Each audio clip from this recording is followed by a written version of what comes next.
this crowd was actually in a bigger crowd at 2:30 this morning. They showed up at Salt Lake's Washington Square to witness history. News specialist Shelby Lofton talked to some Utahns who said staying awake in the middle of the night was worth it. Shelby? The Salt Lake City Olympic Games may be a decade away, but many people who came out to the announcement party said they will hold on to the excitement they felt early this morning until 2034. It was the best night of my life.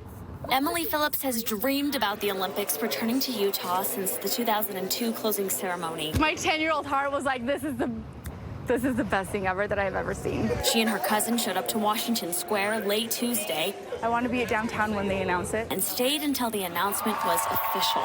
It was just history. She was joined by hundreds of others. That was a lot of people. Decked out in their Olympics memorabilia, ski goggles, and red, white, and blue. The crowd impressed those watching from Paris. You know, we had just quite a few more people than France did at the live shot, so I just want to say, you guys are awesome. The 3 a.m. party felt familiar for some. In 1995, they announced the 2002 Olympics, and I stood in this very spot. Utahns in the crowd are excited for their own children to experience the Winter Games. I wanted these guys to experience the same thing, and just be part of the moment, and part of history, and just feel the excitement, because there really is a vibe. There were a few moments of uncertainty while watching the International Olympic Committee's meeting. I just remember standing in the crowd and I was like, oh no.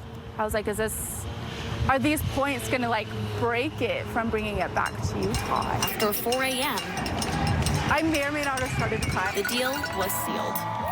It will be here before we know it. And it's just going to be the greatest time. Phillips says she's already planning on volunteering at the 2034 Games, and you can sign up now to volunteer at some of Utah's Olympic venues as they host events leading up to 2034. In Salt Lake City, Shelby Lofton, KSL 5 News.